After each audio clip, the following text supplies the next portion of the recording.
মহান নবীর আগমন হবে, লা তুমিনুন্না বিহি ওয়ালা তানসুরুন্নাহু, লা তুমিনুন্না বিহি ওয়ালা তানসুরুন্নাহু, তোমরা সাথে সাথে সেই নবীর প্রতি ঈমান আনয়ন করতেই হবে এবং ওয়ালা তানসুরুন্নাহু, এবং তাকে তোমাদের জীবনের বিনিময়ে সাহায্য করতে হবে। সুবহানাল্লাহ, সুবহানাল্লাহ। কথাটা বুঝে আসে? কে বলছে কথাটা? কে বলছে? আমরা বলতে কেন? কোরআনুল কারীমের মধ্যে সূরা আলী ইমরানের 81 ও 82 নম্বর আয়াত বুঝে নেবেন।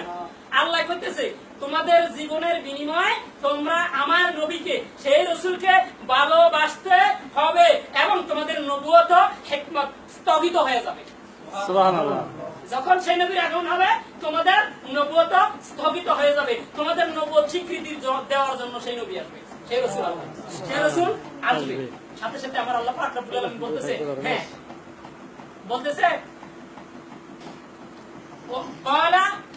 قال أأقررتم وأخذتم على ذلكم إصري قال أأقررتم وأخذتم على ذلكم إصري তোমরা কি আমার এই কথা গ্রহণ করেছো?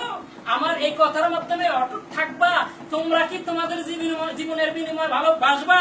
তোমরা কি তাকে তোমাদের নবুয়ত স্থগিত রেখে তোমরা কি তাকে সাহায্য করবা? সকল আম্বিয়া ইকরাম বলতেছে ক্বালু আকরারনা, ক্বালু আকরারনা, আল্লাহ গো আমরা রাজি আছি, আমরা তোমার বন্ধুর প্রতি ঈমান আনবো, তোমার বন্ধু আসলে আমরা আমাদের সকল কিছু নবুয়ত চাই। দেখেন সমস্ত নবীদের কাছে আল্লাহ অঙ্গীকার নিতেছে, কার কাছে? নবীদের কাছে। আর নবীদের কাছে যদি এত বড় অঙ্গীকার নেয়, আমাদের বেলা কি হয়? কি হয়? আল্লাহ নবীগণ বলেছে ক্বালু আকরারনা, আল্লাহ গো আমরা রাজি আছি। আল্লাহ কয় রাখো, তোমরা তো রাজি আছো, ওটা তোমরা তোমাদের মুখ দ্বারা বলছো। ক্বালু ফাশহাদু, তোমরা একে অপরের সাক্ষী হয়ে যাও, একে অপরের সাক্ষী হয়ে যাও। সুবহানাল্লাহ, সুবহানাল্লাহ। আস্তে আস্তে সুবহানাল্লাহ। আল্লাহ কইতেছে তোমরা তো নিজেরা স্বীকৃতি দিছো, তোমাদের ছাড়া ছাড়াই নাই, বলো তোমরা একে অপরের সাক্ষী হয়ে যাও যে তোমরা যাইয়া দুনিয়ার জমিনে যাইয়া আমার নবীকে পাইলে নবীজিকে ভালোবাসবা, নবীজির প্রতি নবীজিকে সাহায্য করবা। কথা কি বুঝে আসে আপনাদের? আমার কথা কি পেশ আসে? কারকে বুঝতে বেশ কম হয়? তারপরে বলতেছে আল্লাহ পাক রব্বুল আলামিন বলছে, হ্যাঁ ফাশহাদু, আল্লাহ গো আমরা সাক্ষী হয়ে গেলাম। কয় দাঁড়াও, তোমাদের ছুটি নাই, কি নাই? ছুটি নাই, দাঁড়াও।